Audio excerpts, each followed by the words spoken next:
Miracles TV நேயர்களுக்கு வணக்கம். இன்றைக்கி நம்ம எதை பற்றி பார்க்க போகிறோம் அப்படின்னாக்கா, இன்றைக்கும் அதே ரோஸ் செடியோட டிப்ஸ் தாங்க ஃப்ரெண்ட்ஸ். அதாவது இது என்ன எதுக்காக யூஸ் பண்ணுறோம் அப்படின்றத நான் சொல்கிறேன். நம்ம வீட்டில் ரோஸ் செடி மேக்ஸிமம் இருக்கும். ஆனால் நம்மளது நிறைய தளிர் மொட்டுகளோ நிறைய பூக்களோ பூக்காது. அப்படி பூக்கள் பூத்தாலும் பெரிய பூக்களாக பூக்கவே பூக்காதுங்க ஃப்ரெண்ட்ஸ். அதுக்கு என்ன காரணம் அப்படின்றதுனால தான் அது அதுக்கு வேருக்கான ஊட்டச்சத்து கிடைக்காதுங்க ஃப்ரெண்ட்ஸ்.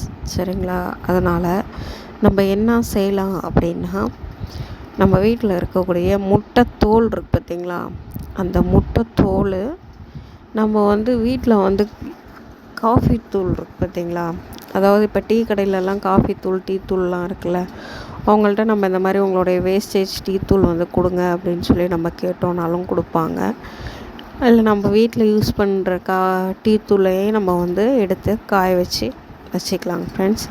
வச்சுட்டு நம்ம அதை நம்ம என்ன பண்ணலாம் அப்படின்னாக்கா, ஒரு 15 டேஸ்க்கு ஒன்ஸ் என்ன பண்ணணும் அப்படின்னாக்கா, அந்த முட்டைத்தோலை கல் அல்லது குச்சால் தட்டியோ தூளாக ஆக்கி எடுத்துக்கோங்க. அதை எடுத்துக்கிட்டு இந்த காஃபி தூள் இருக்குது பார்த்திங்களா, அதையும் இந்த முட்டைத்தோலையும் நல்லா மிக்ஸ் பண்ணி எடுத்துக்கோங்க. எடுத்துக்கிட்டு நம்ம அந்த வேர் இருக்குது பார்த்திங்களா, அந்த வேர் சைடு நம்ம எப்போவுமே நம்மளுக்கு அந்த இடம் சேர் தங்கின மாதிரி நமக்கு ரொம்ப டைட்டாக இருக்கக்கூடாதுங்க ஃப்ரெண்ட்ஸ். அது அந்த வேர் இறங்கக்கூடிய இடம் நமக்கு கொஞ்சம் லூஸாக தான் இருக்கணும். அதுக்காக நம்ம என்ன பண்ணோம் அப்படின்னாக்கா, அதிகபட்சம் நம்ம அதை நோண்டிக்கிட்டே இருக்கணும். சுத்தம் பண்ணி அந்த இடத்த கொத்திக்கிட்டே இருந்தோம் அப்படின்னாக்கா அதுக்கு லூஸாக இருக்கும். அந்த வேர் நல்லா பெருசாக ஆகிறதுக்கு அதுக்கு யூஸ்ஃபுல்லாக இருக்கும் ஃப்ரெண்ட்ஸ்.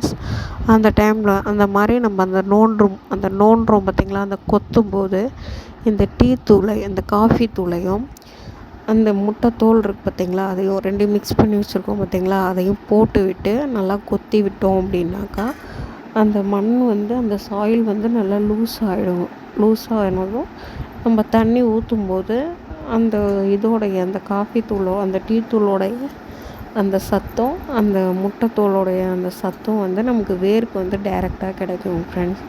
நமக்கு டைரெக்டாக கிடைக்கும்போது நிறைய தளிர்கள் வரும். நிறைய தளிர்கள் வரும்போது நிறைய மொட்டுக்கள் நிறைய பூக்கள் பெரிய பூக்களாக நமக்கு கிடைக்கும் ஃப்ரெண்ட்ஸ். சரிங்களா? கண்டிப்பாக இதை யூஸ் பண்ணி பாருங்கள். நல்ல டிப்ஸாக இருக்கும் ஃப்ரெண்ட்ஸ்.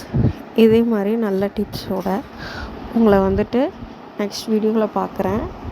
அதாவது நிறைய என் ஃப்ரெண்ட்ஸ் கூட கேட்டாங்க என்கிட்ட, அந்த பூச்சி வெட்டு வராமல் இருக்கிறதுக்கு நம்ம என்ன செய்கிறது அப்படின்னு சொல்லி என் ஃப்ரெண்ட்ஸ்லாம் என்ன கேட்டாங்க. நான் அதை நெக்ஸ்ட் வீடியோவில் உங்களுக்கு லைவ் வீடியோவாக நான் உங்களுக்கு போட்டு காட்டுறேன். Thank you friends.